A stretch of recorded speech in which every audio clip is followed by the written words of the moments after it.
지금부터 긴급조치, 피해자, 민사재심 등에 관한 특별법 제정안 발의 관련된 기자회견을 진행하도록 하겠습니다.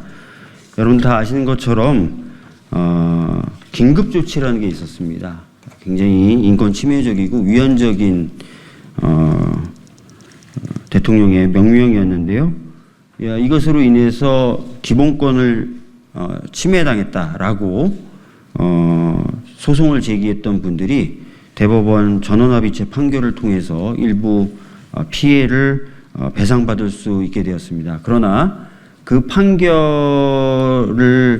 얻기 위한 소송에 참여하지 않으셨던 분들이거나 또는 그 대법원 판결 이전에 다른 내용을 갖고 있던 판결을 받았던 분들의 경우에는 여전히 그 당시에 위헌적이고 위법적인 긴급조치에 의한 피해를 전혀 구제받지 못하고 있는 상황입니다. 그래서 그런 분들의 피해를 구제하기 위한 특별법을 21대 때도 발의했지만 이번 22대 때도 다시 한번 발의를 하는 상황이 되었습니다.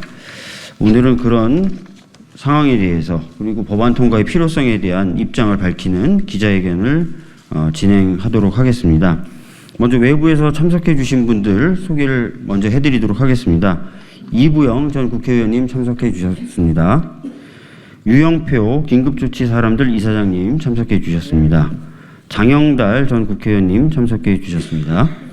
양민호 긴급조치 피해자 재심특별법 추진위원장님 참석해 주셨고요. 조봉훈 동학천교도 광주교구장님 참석해 주셨습니다. 이봉구 선생님, 최용호 선생님, 안정배 선생님 참석해 주셨고요. 양춘승 사회책임투자포럼 상임이사님, 김명식 긴급조치 사람들 이사님, 이한용 남북민간교류협의회 이사장님도 참석해 주셨습니다. 저희 당에서는요, 민병덕 의원님과 이성윤 의원님이 참석해 주셨고 또 법사위원이시자 당사자이시기도 한 박지원 의원님도 참석해 주셨습니다. 네, 김문수 의원님도 참석해 주셨습니다. 죄송합니다. 먼저 지지발언으로 이부영 의원님의 말씀을 듣도록 하겠습니다. 벌써 우리가 긴급조치라는 말을 들은 지가 50년이 훨씬 넘었습니다. 72년에 유신헌법이 유신독재가 시작이 되고 이어서 긴급조치라는 게 나오기 시작했는데 반세기가 넘도록 그에 따른 피해자가 제대로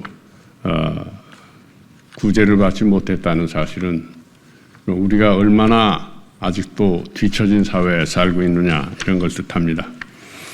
그래서 이번에 이들을 구제하기 위해서 특별법을 114분의 국회의원이 발의해 주셨습니다. 정말 감사하고 감사합니다.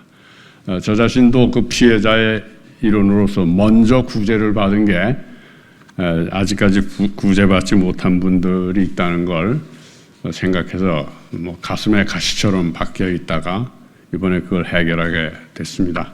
정말 14분 국회의원에게 감사드립니다. 고맙습니다. 2020년 8월 30일에 대법 전원합의체에서 긴급조치가 위헌 무효임이 명백하다고 그래서 긴급조치 구호 발령으로 입은 손해에 국가 책임이 인정될 수 있다. 이렇게 함으로써 그 이전에 사법농단이라든지 이런 것에 의해서 많은 사람들이 긴급조치 국가를 상대해 손해배상 청구한 내용들이 전부 다 패소를 하고 패소를 거듭해 왔는데 바로 2년 전 8월 30일에 이렇게 대법원 전원합의체의 결정에 의해서 긴급조치 그 피해자들은 전부 다 이제 구제받을 수 있다 이렇게 돼 있는데 그럼에도 불구하고 2022년 8월 30일 이전에 재판받아서 전부 다 패소를 했어요. 이분들 똑같은 사안을 가지고 패소를 한 사람들은 이미 3심을 거쳤기 때문에 안 된다. 현행법에서는 안 된다. 이렇게 돼 있어서 지난 21대 국회에서도 이걸 올렸는데 이 문제가 해소되질 않고 지금 22대로 넘어왔습니다. 그래서 이 양승태 대법원장 시절에 사법농단과 재판 거래로 합법적 권리인 재판 청구권과 국가배상 청구권을 빼앗긴 피해자들의 권리가 이번 기회에 원상 회복되는 계기가 되기를 기대합니다. 기금조치 관련 특별법 제정 추진위원장 양민호입니다. 올해가 기금조치 1호가 발효된 지 1974년이니까 올해가 꼭 50주년이 됩니다. 이 오랫동안 이거를 해결하지 못한 게 참 너무 안타깝고 유감스러운데요.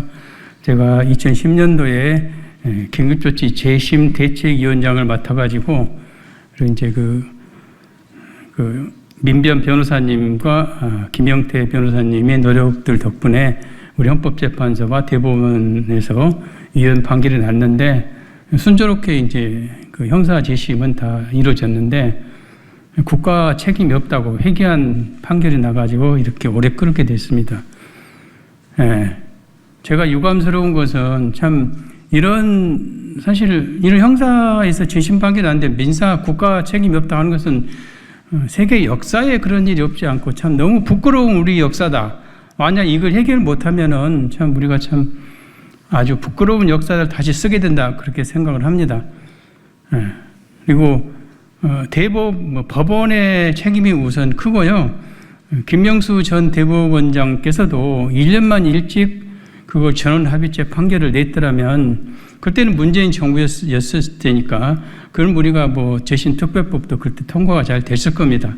근데 이렇게 왔는데 어쨌든 지금이라도 늦지 않았으니까 정부와 여당은 협조를 잘 안 하는 걸로 알고 있는데 정부 여야 합의로 이루어지면 좋지만은 안 되면은 민주당이 비롯해서 조국혁신당 우리 야당이 힘을 합쳐서 국회에서 올해 안에 꼭 통과해 주실 것을 간곡히 요청드립니다. 감사합니다.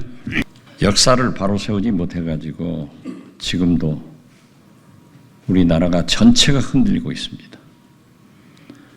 특히 긴급조치 위반자들이 일부는 정부로부터 혜택을 받았고 또 일부는 아직 이렇게 헤매고 있는 것은 잠시 김대중 정부와 문재인 정부에서 일했던 사람으로 크게 반성하고 제 탓이라고 생각합니다. 그러나 인혁당 문제 등은 이 자리에 참석하신 이부영 이사장님과 김영태 변호사들의 독촉으로 다 해결됐지만은 아직도 이 문제가 남아있다고 하는 것은 우리 동료 후배들이 부끄럽게 생각해야 된다고 생각합니다. 역사를 바로 세운다는 차원에서 또 오늘날 민주주의를 더 공고히 발전시키기 위해서도 반드시 여야가 합의해서 통과가 되었으면 좋겠지만은 어떠한 경우에도 통과를 시켜서 우리가 역사를 바로 세우는데 앞장서겠다 하는 말씀을 드립니다. 죄송합니다. 8월 30일은 대법원이 전원합의체 판결을 통해 긴급조치 9호 피해자에 대한 종전의 판례가 변경된 지 꼭 2년이 되는 해입니다. 22대 국회에서는 반드시 긴급조치 피해자 민사재심등에 관한 특별법 통과가 필요하다는 마음으로 이재명 더불어민주당 당대표, 조국혁신당 당대표, 천하람 개혁신당 원내대표, 용해인 기본소득당 대표를 비롯하여 진보당, 사회민주당, 새로운미래 등 원내 모든 야당 소속 국회의원이 동참하여 114명이 공동 발의로 8월 30일 법안을 제출할 예정입니다.